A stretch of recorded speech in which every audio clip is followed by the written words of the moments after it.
बाबा तो बहुत लोग आते प्रवचन करते, लेकिन उनके बारे में आप लोग बहुत परेशान हैं। ऐसा कोई खास बात है क्या उनमें? इसलिए देश किसी हिंदू का नहीं हो सकता, यह देश सबों का है और यह देश सबों का रहेगा। सर, बीजेपी वाले से कहिए कि पहले महंगाई की बात करें, युवकों के रोजगार की बात करें, बाबा को आके आरती कर रहे हैं। ये तो साहब आश्चर्य है कि उनको कोई काम नहीं बचा है कि बाबा उनका आरती कर रहे हैं।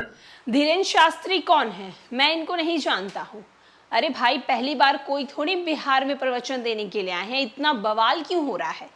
नमस्कार, मैं श्वेता और आप देख रहे हैं न्यूज फॉर नेशन। दरअसल ये जो बोल हैं वो कांग्रेस के विधायक अजीत शर्मा के बोल हैं।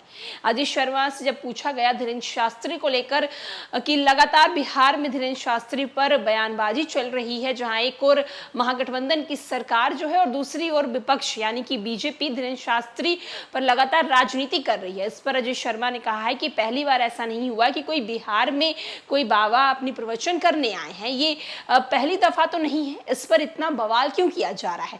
और रही बात भाजपा की, तो भाजपा को महंगाई और रोजगारी पर ध्यान देना चाहिए। मुझे तो ये सुनकर आश्चर्य हो रहा है कि भाजपा के कई नेता जो हैं वो धीरेन्द्र शास्त्री की आरती उतार रहे हैं, उनका पूजा कर रहे हैं, जबकि इनका पहला काम तो ये होना चाहिए कि रोजगार का बंदोबस्त करना चाहिए, महंगाई कम करनी चाहिए। क्या कुछ अजीत शर्मा बोल रहे हैं धीरेन्द्र शास्त्री के पटना आने पर और बीजेपी पर? हम आपको पहले उनकी पूरी बातों को सुनवाएं। धीरेन्द्र शास्त्री के बयान पर क्या कहेंगे? कौन है धीरेन्द्र शास्त्री? बाबा है, प्रवचन करने आए हुए हैं बिहार। बाबा तो बहुत लोग आते प्रवचन करते, लेकिन उनके बारे में आप लोग बहुत परेशान हैं। ऐसा कोई खास बात है क्या उनमें? उन्होंने बयान दिया है कि हिंदू राष्ट्र घोषित किया जाएगा। वो हैं कौन? ये भारत को हिंदू राष्ट्र बनाने वो हैं कौन? क्या भारत सिर्फ हिंदुओं का है? यह देश सिर्फ हिंदुओं का है? मैं भी हिंदू हूँ, लेकिन इस भारतवर्ष को आजाद कराने में, अंग्रेजों को भगाने में सिर्फ मुसलमानों ने कुर्बानी दी है, क्रिश्चियन ने कुर्बानी दी है, सिख ने कुर्बानी दी है, हिंदुओं ने दी है, सभी लोगों ने कुर्बानी दी है। इसलिए देश किसी हिंदू का नहीं हो सकता, यह देश सबों का है और यह देश सबों का रहेगा। बीजेपी वाले आरती लगा रहे हैं उनके। सर, बीजेपी वाले से कहिए कि पहले महंगाई की बात करें, युवकों के रोजगार की बात करें, बाबा को आके काम नहीं बचा है कि बाबा उनका आरती कर रहे हैं। क्या देश में और काम उनको नहीं बचा है? देश में आप युवकों को रोजगार नहीं दे पा रहे, महंगाई आकाश छू रहा है, गैस सिलेंडर 400 से 1200 रुपए हो गए, उसकी बात नहीं कर रहे और बाबा को आरती दिखा रहे हैं। क्या यही काम बचा है? भारतीय जनता पार्टी, जनता आपको चुन के जिता के भेजती है, चाहे विधायक हो चाहे सांसद हो।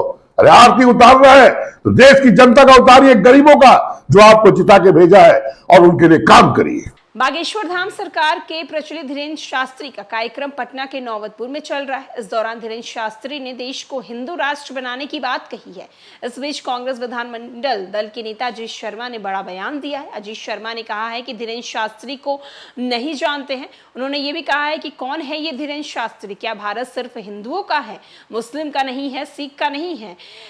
रही बात अगर उनकी इस बात पर कि भारत को हिंदू राष्ट्र बनाना चाहिए, तो मैं उनको ये बात बता दूं कि यहाँ मुस्लिम, हिंदू, सिख, ईसाई सबने कुर्बानी दी है। भाजपा उनकी आरती उतार रही है। भाजपा को रोजगार, महंगाई पर ध्यान देना चाहिए।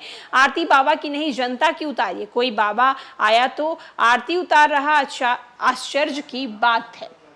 राजधानी पटना आया, पटना आने के बाद बीजेपी के कई बड़े नेता जो हैं उनकी आरती उतारते हुए नजर आए। इस बात पर अजीत शर्मा ने कहा है कि मुझे तो ये देखकर और सुनकर आश्चर्य हो रहा है कि कोई बाबा का आरती उतार रहा है। अगर आपको आरती उतारना ही है तो आप जनता की आरती उतारिए। साथ ही साथ बाबा के हिंदू राष्ट्र बयान पर भी उन्होंने कहा है कि ये क्या कोई सिर्फ हिंदुओं का देश है? ये हिंदू, मुस्लिम, सिख, ईसाई सभी का देश है। इसमें इस तरीके की बातें कहां से आ रही हैं? आपके लिए भेजा था भागलपुर से अंजनी की रिपोर्ट। कैमरा के पीछे गौतम, मैं श्वेता। देखते रहिए न्यूज फॉर नेशन।